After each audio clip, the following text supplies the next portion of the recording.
Okay, let's go.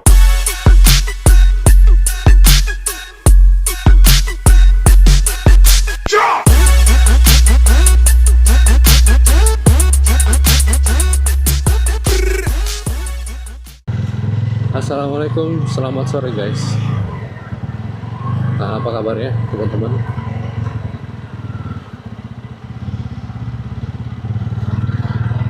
Mohon maaf sempat ini ya, vakum konten cukup lama karena seperti biasa faktor cuaca di akhir tahun kayaknya semua daerah memang lagi mengalami dinamika cuaca yang cukup ekstrim ya.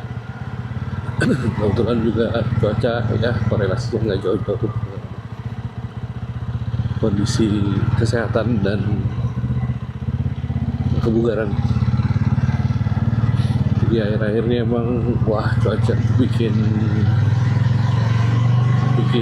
badan jadi meriang. Semoga teman-teman yang menyimak video ini selalu diberi kesehatan dan jauhkan dari hambatan apapun dalam hidup dan bekerja. Jadi menyambung video kemarin teman-teman, ketika kita membahas tentang Kalimantan,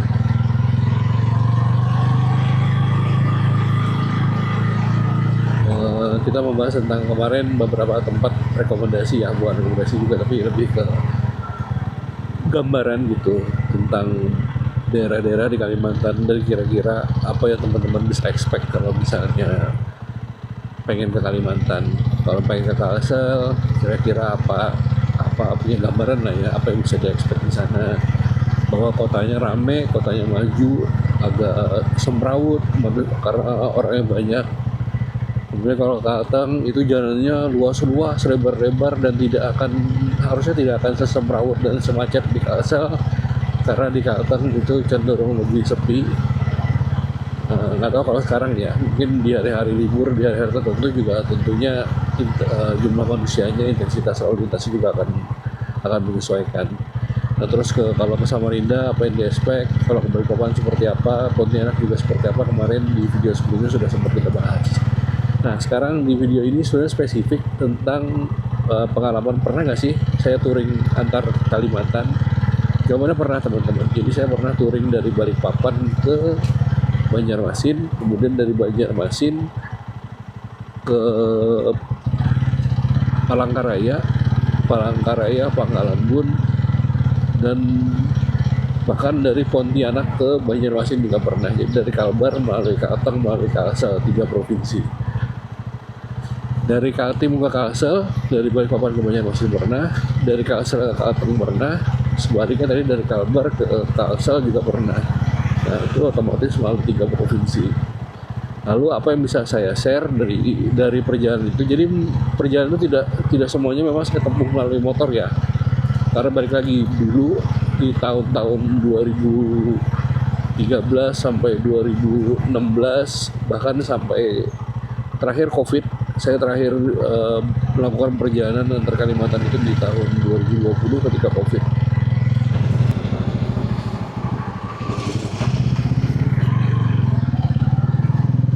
Ya, jadi terakhir saya berperjalanan kira-kira sekitar 5 tahun yang lalu. Memang kalau dipikir-pikir udah cukup lama.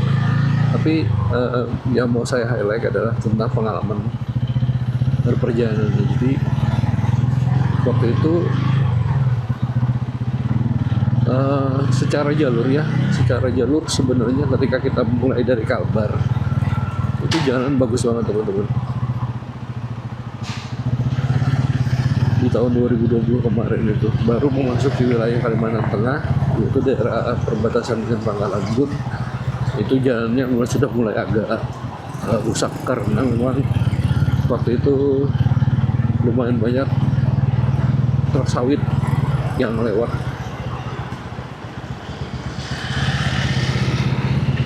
Jadi sepertinya dulu intensitas lalu lintas truk sawit itu lumayan menggerus ke kondisi aspal di wilayah Kalimantan Tengah, khususnya di daerah Pangkalan Bun.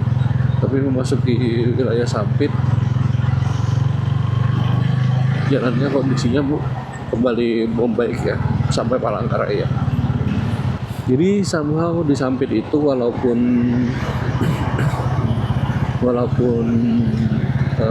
sama-sama ada kebun sawit, tapi aspalnya lumayan bagus gitu, lumayan di-maintain kondisi jalan dan aspalnya, sehingga melewati daerah Sampit atau Kota Waringin Timur itu lumayan nyaman. Jadi kalau Sampit berjalannya enak. Hanya di video sebelumnya saya sempat menyampaikan bahwa salah satu perbedaan paling mendasar experience berperjalanan jauh di Sumatera dan Kalimantan itu salah satunya ada dari aspek safety. Jadi resiko-resiko keamanan itu intinya bisa muncul di mana aja. Hanya memang di Sumatera, khususnya kalau ketika kita sudah memasuki wilayah Sumatera dari Lampung hingga Sumatera Selatan, Jambi, dan Bengkulu, nah itu ada beberapa titik-titik rawan yang bukan oleh kita tapi oleh warga sekitar, bahkan warga lokal itu dianggap cukup berbahaya. Jadi biasanya sih kita diberi peringatan ya kalau untuk melalui area tersebut. Buat teman-teman yang asli Kalimantan atau sering touring di Kalimantan, itu ada semacam anekdot ya, bahwa di sana itu yang ditakuti itu bukan kriminalnya, tapi dalam tanda kutip hantu gitu. Jadi banyak teman-teman yang melakukan perjalanan ke Kalimantan itu mengalami pengalaman mistis. Nah, pada kesempatan ini saya pengen berbagi cerita ya, tapi sekedar informasi bahwa saya sebenarnya adalah orang yang skeptis terhadap hal-hal seperti itu, walaupun saya orang Kalimantan ya. Cuma terhadap isu-isu bahwa di sini horor itu saya cukup skeptis gitu, karena saya yakin banyak diantaranya itu hanya merupakan isapan jempol aja gitu, sekedar isu-isu yang dibesar-besarkan aja dari mulut ke mulut. Nah, tapi ada satu kondisi, satu kejadian gitu yang pengen saya sharing, dan menurut saya sih itu agak susah dijelaskan secara nalar. Apalagi pengalaman itu saya rasakan tidak sendirian, tapi waktu itu bersama teman seperjalanan, dan somehow kami waktu berdua, dan kami berdua merasakan fenomena yang sama, pengalaman yang sama, dan kami berdua tidak bisa menjelaskan kondisi itu secara logis, apa yang terjadi pada malam hari itu. Sekitar tahun 2018 sepertinya guys, saya lupa sebenarnya persis tahun berapa. Waktu itu saya punya pekerjaan yang mengharuskan saya melakukan event secara safari atau secara berkelanjutan dari kota Banjarmasin, Palangkaraya sampai ke Pangkalan Bun. Nah, jadi itu kami bikin event melanjutkan di kota Banjarmasin dan Palangkaraya. By the way, cerita ini juga pernah saya sharing di thread bersama dua cerita horor lainnya yang pernah saya alami di Kalimantan. Dan waktu itu di thread ya lumayan ini ya, mendapatkan respon yang banyak dari pengguna thread, dan menurut komentar sih banyak yang relate dengan cerita ini, ternyata surprisingly gitu. Jadi banyak yang relate dan banyak yang cukup familiar gitu dengan baik dengan ceritanya maupun tempat nanti yang maupun titik tempat yang saya maksud dalam cerita tersebut. Ya, jadi cerita ini pernah saya share di thread dan lumayan banyak yang relate waktu itu. Artinya bisa dibilang harusnya valid ya, informasi yang saya sampaikan itu harusnya valid gitu.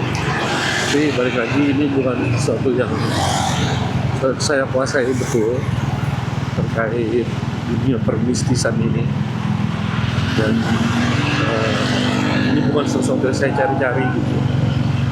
Tapi pengalaman ini memang lumayan membekas dan meninggalkan rasa trauma yang lumayan besar di core memorinya saya. Nah, jadi waktu itu setelah saya melakukan rangkaian event di Banjarmasin dan Palangkaraya, itu alhamdulillah acaranya berjalan dengan lancar, tidak ada masalah satupun. Sampai akhirnya kami tiba di Sampit, kami juga melakukan event menjalankan event ya sampai waktu tengah malam kalau nggak salah. Eventnya berjalan sampai tengah malam, dan sekali lagi eventnya juga lancar-lancar aja. Sampai waktu itu atasan saya meminta saya, jadi acara sebenarnya informasi event itu dulu kami gelar di malam hari, jadi sore hari setelah maghrib sampai jam 10 malam di hotel-hotel. Jadi eventnya semacam gathering gitulah, gathering konsumen. Jadi karena ada gathering, nanti ada rangkaian makan malam bersama, jadi ada dinnernya gitu, sama nanti ada penampilan band-band, terus ada semacam undian-undian berhadiah seperti itu. Jadi memang timingnya biasanya ngincernya malam, karena konsumen-konsumen diundang itu pada siang harinya biasanya masih pada ini ya, pada menjalankan bisnisnya masing-masing gitu, pada berkesibukan. Jadi agak susah kalau menjalankan event itu di siang hari. Pasti yang peserta yang menyanggupi untuk hadir di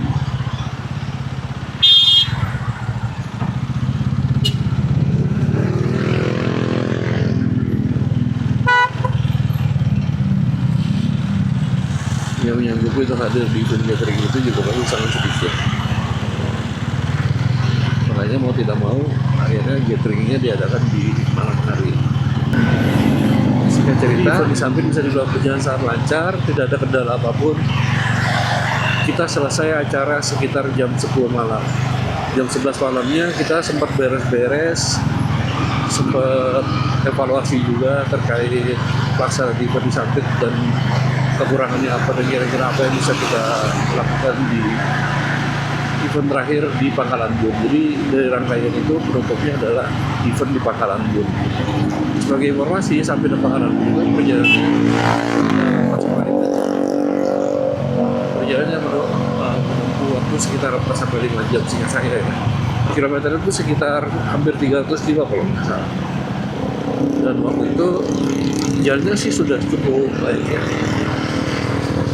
Hanya memang di beberapa titik di Kota Pangkalan Bun itu agak rusak karena melewati area-area tadi perkebunan sawit. Nah itu jalannya agak rusak. Tapi intinya waktu itu saya dapat mandat dari atasan saya untuk berangkat lebih dahulu malam itu juga.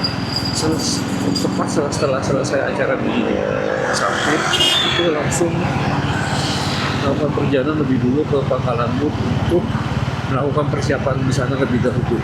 Maka singkat cerita berangkatlah kami malam itu di sekitar jam 11 malam setelah selesai briefing. Saya jalan, temenin satu orang dari teman saya dari pihak IO yang waktu itu bertugas. Kemudian akhirnya saya menyetir berangkat dari hotel. Sekitar 1,5 jam dari hotel. Jadi waktu itu masih di dalam wilayah Kota Sampit harusnya ya, maksudnya dalam wilayah provinsi Kota Waringin Timur.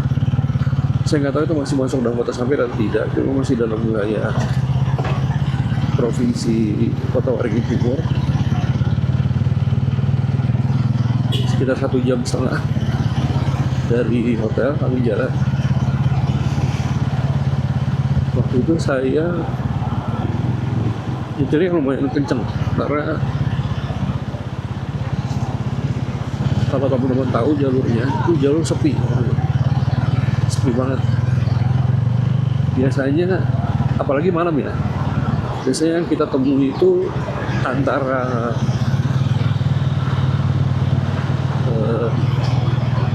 bus antar provinsi atau antar kota yang jumlahnya juga tidak banyak. Jadi sesekali kita kan bakal berpapasan dengan bus gitu. Atau biasanya kita akan berpapasan dengan truk-truk pengangkut sawit, pengangkut kayu, yang mereka lebih memilih beroperasi di malam hari. Biasanya itu kendaraan yang kita temui di perjalanan. Setelah 1,5 jam perjalanan waktu itu, saya mulai mengalami kendala di pandangan. Jadi waktu itu di kaca mobil itu mulai berembun. Awalnya sedikit, lama-lama berubah parah gitu. Embunnya lumayan parah. Jadi dalam waktu singkat, tadinya saya biarkan. Tapi ternyata embun itu secara cepat itu menutupi pandangan saya di kaca depan mobil dan hampir seluruh kaca mobil, termasuk kaca belakang dan kaca samping. Jadi tadinya saya coba bersihkan sendiri ya dengan tisu, tapi ternyata tidak membantu. Intinya saya mulai mengalami kendala waktu itu berupa kabut ya, bukan embun. Jadi kaca mobil depan, samping, dan belakang dan itu bergerak sangat cepat.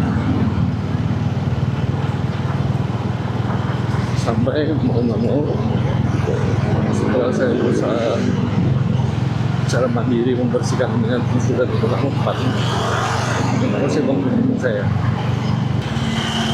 bangunin dia, saya bilang, saya tanya gitu, kenapa ya kenapa ya mobil ini berkabut banget gitu.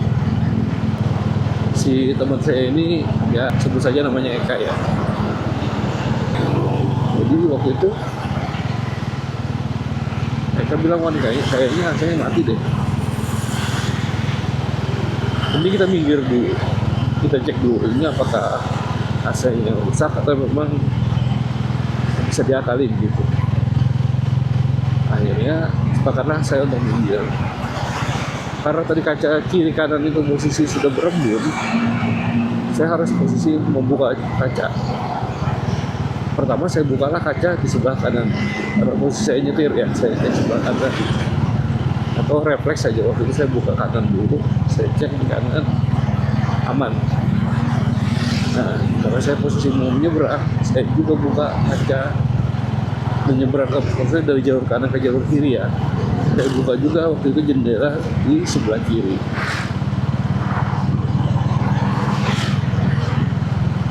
Waktu saya buka jendela sebelah kiri, hal pertama yang saya lihat adalah ada selembar kain berwarna putih yang berkibar-kibar.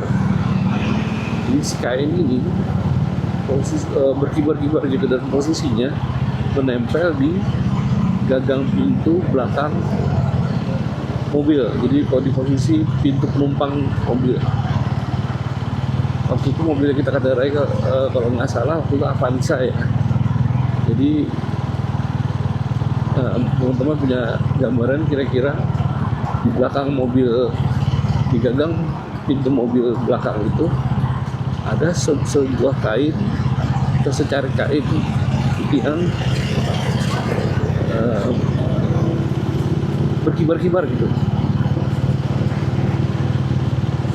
Tadinya saya sempat mikir apakah itu baju ya, karena kadang memang saya suka gantungin baju tuh misalnya. Nah saya sempat kepikiran apa itu baju ya, apa itu baju kerja atau itu baju yang saya gantung di sana gitu. Sepersekian detik itu saya sempat berpikir apakah itu baju gitu, tapi posisinya itu kain tidak dari dalam mobil, memang dari luar gitu.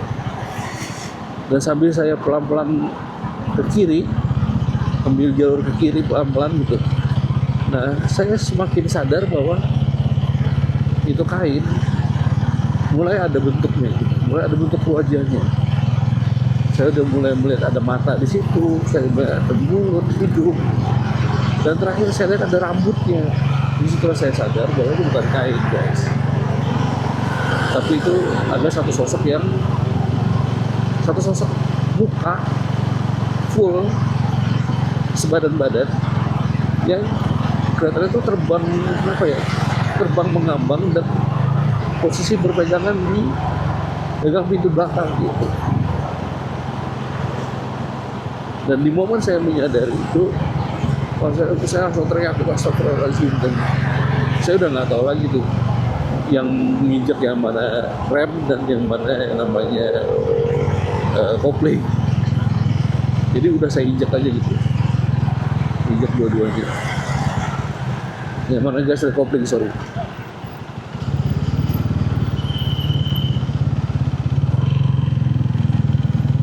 Jadi saya injek aja, dan mobil juga waktu itu meluncur bebas ke posisi ke parit. Jadi saya udah nggak lihat lagi di mana pembatas jalannya. Pokoknya tuh mobil saya tarik ke kiri aja.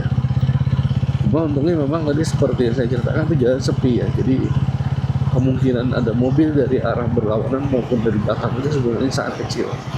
Karena berpapasan aja dengan orang di jalan itu jarang banget di tahun segitu ya, di jam segitu juga jarang banget.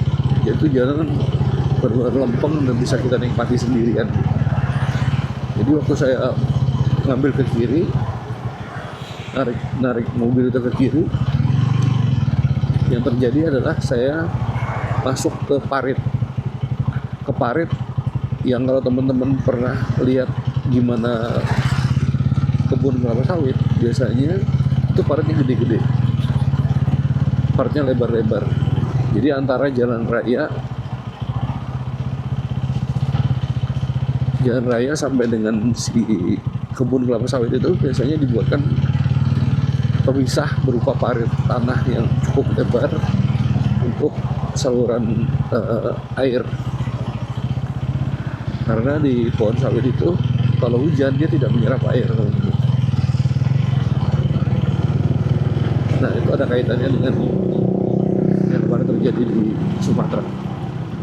Argumentasi kenapa bisa terjadi banjir padahal banyak sawit di sana ya, karena itu sawit itu tidak menyerap air, akarnya akar serabut ya. Maka biasanya dibuatkan saluran parit yang besar di sekelilingnya untuk jalur air lewat. Jadi singkat cerita saya nyeblus ke sana, terus saya refleks langsung ngeliat ke Eka untuk memastikan dia ngeliat juga nggak. Dan ternyata si Eka juga ngeliat gitu, bahkan mukanya pucat dan badannya gemeteran. Waktu itu Eka cuma bilang ke saya, udah jangan dibahas, udah jangan diomongin, dia bilang, jangan dibahas, jangan diomongin, fokus aja naikin mobil, gimana naik ke atas ini lagi, aspal lagi. Akhirnya tuh kita tanpa keluar dari mobil, kita cuma ngegas maju mundur sampai ada traction yang cukup di ban, dan akhirnya kita bisa naik ke aspal. Kita tidak langsung meneruskan perjalanan, kita sempat lihat-lihatan dulu gitu, saling memproses itu barusan yang kita lihat apa gitu. Tapi nggak ada satupun dari kita yang berani benar-benar membahas atau menceritakan apa yang dilihat tadi. Akhirnya malam itu kami putuskan terus lanjut ke Pangkalan Bun tanpa berhenti sekalipun istirahat. Dan di jalan baik saya maupun Eka itu cuma diem. Si Eka nggak tidur lagi dan saya juga melek, nggak minta nggak minta gantian untuk nyetir. Tanpa kami sadar 4 jam berlalu kami akhirnya sampai di Pangkalan Bun. Dan itu ketika sampai Pangkalan Bun itu sudah pagi, sekitar jam 6 apa jam 7 sore. Jam 6 atau jam 7 pagi kondisinya. Waktu itu kita teruskan ke hotel, dan sampai hotel baru kita berani ngobrolin apa yang barusan kita lihat. Apa yang barusan kita lihat dan kita alamin waktu di perjalanan itu.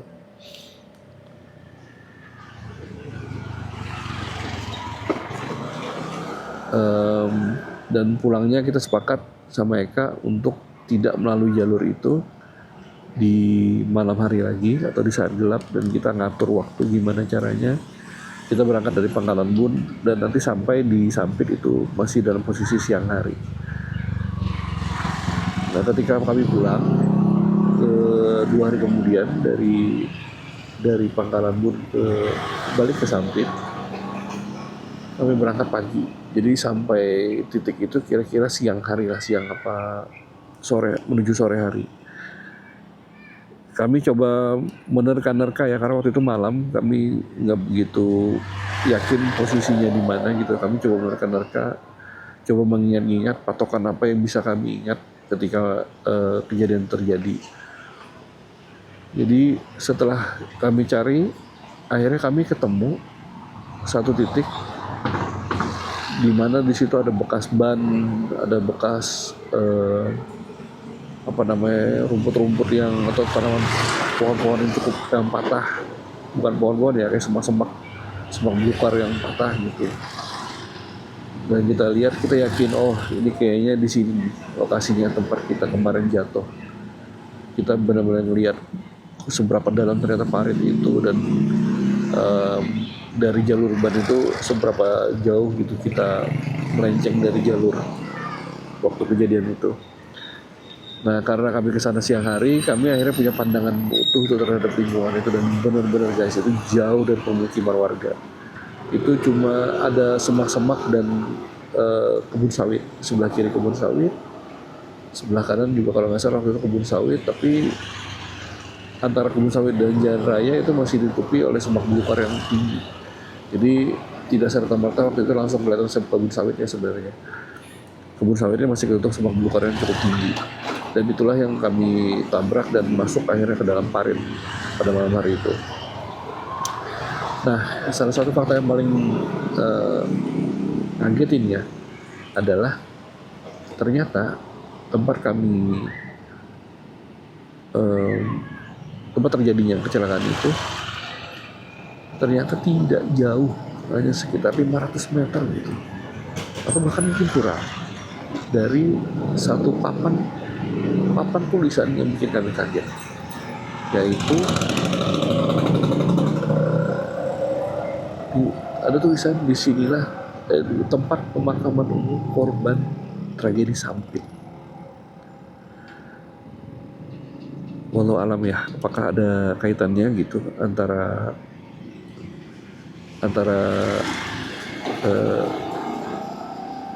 kemistisan tempat itu, si tempat pemakaman itu, dengan apa yang terjadi malam itu.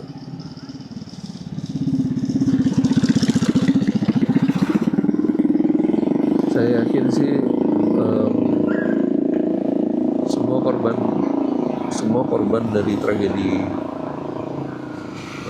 Sampit yang menjadi korban pada saat bencana itu pastinya sudah beristirahat dengan tenang gitu, dan tidak ada urusan lagi di dunia. Tapi belakangan beberapa tahun kemudian saya melihat konten dari salah satu orang YouTuber, satu orang komedian, kalau teman-teman tahu Zawin, yang mana Zawin itu kan terkenal suka bikin konten apa ya, konten nyeleneh gitu ya, nantangin masuk ke tempat-tempat horor yang terkenal horor dan nantangin biasanya. Nah, di salah satu episode Zawin waktu itu datang ke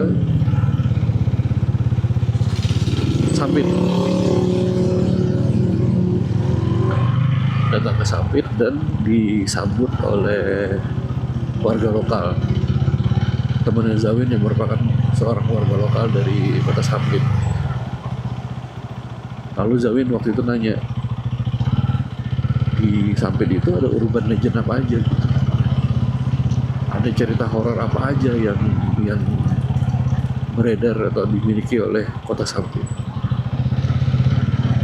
Nah, salah satu yang di-mention oleh temannya Zawin yang orang Sampit itu adalah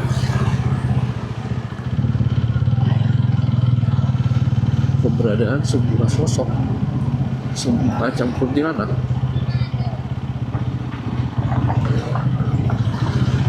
yang oleh warga lokal itu dinamai Sanda. Ada namanya guys, ini namanya Sanda. Dan wilayah operasinya, wilayah aktifnya itu spesifik ada di jalan raya yang berada di sekitaran pemakaman umum tragedi Sampit. Jadi menurut warga lokal, makhluk yang bernama Sanda ini itu secara spesifik sering banget mengganggu warga, mengganggu pengendara yang melewati area pemakaman di sekitar pemakaman umum tragedi Sampit. Dan cukup banyak itu, saking banyaknya si sosoknya itu jadi populer, dan mereka punya nama sendiri terhadap sosok itu yang diberi nama tadi Sanda. Dan menurut kepercayaan mereka, si Sanda ini nggak boleh sembarangan disebut, karena kalau disebut dia akan datang. Dan itulah yang dilakukan Zawin. Zawin memutuskan untuk memanggil sosok itu, menyebut namanya, tapi memang dalam video itu tidak ada yang muncul atau tidak ada yang datang gitu. Jadi Zawin menyimpulkan ya itu sebuah urban legend aja gitu yang nggak ada ininya. Tapi entah itu berkaitan atau tidak, ada banyak kesamaan gitu dari yang dibahas dalam video Zawin dengan apa yang kami alami malam hari itu. Balik lagi, saya orang yang cukup skeptikal terhadap hal-hal mistis, tapi malam itu kami mengalami sesuatu yang bisa dibilang jarang banget saya alami, dan itu dikonfirmasi oleh teman saya Eka yang ada di sebelah saya waktu itu. Dan kami menyaksikan, kami melihat sosok yang sama gitu. Jadi ketika saya cocokkan cerita dengan Eka, apa yang saya lihat itu persis dengan yang Eka lihat. Bahwa Eka tadinya juga cuma melihat kelebatan kain, dan kemudian perlahan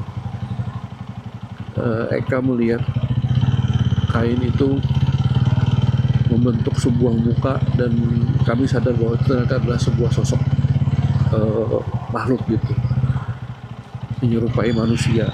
Nah, anehnya yang kami lihat malam hari itu tuh jauh dari gambaran kuntilanak pada umumnya yang mungkin mengerikan, berdarah-darah gitu ya.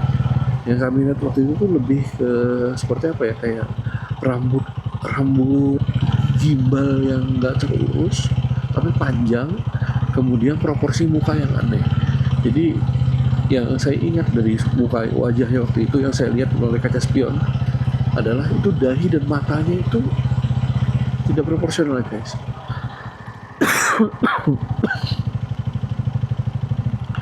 Jadi tidak proporsional seperti manusia, ada jarak yang aneh gitu. antara organ-organ wajahnya.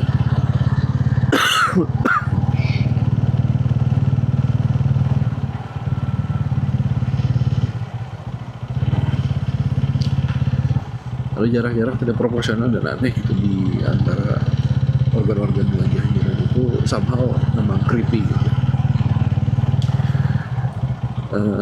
Jadi itu salah satu yang pernah kami alami ketika melakukan perjalanan jauh di wilayah Kalimantan. Ada beberapa cerita-cerita lagi, baik yang saya alami langsung maupun yang teman saya alami, yang mungkin di kesempatan lainnya nanti akan kita sharing. Tapi spesifik cerita barusan yang saya sampaikan itu pernah sekali lagi saya tuliskan di thread, dan merupakan satu dari 3 cerita yang saya share dan mendapatkan respon yang cukup tinggi di thread gitu. Ada ratusan ribu viewer, dan ada banyak banget interaksi di sana nih yang waktu itu mention, komen bahwa mereka cukup relate gitu dengan pengalaman itu. Jadi isu tentang sanda itu sepertinya valid. Ada cukup banyak orang yang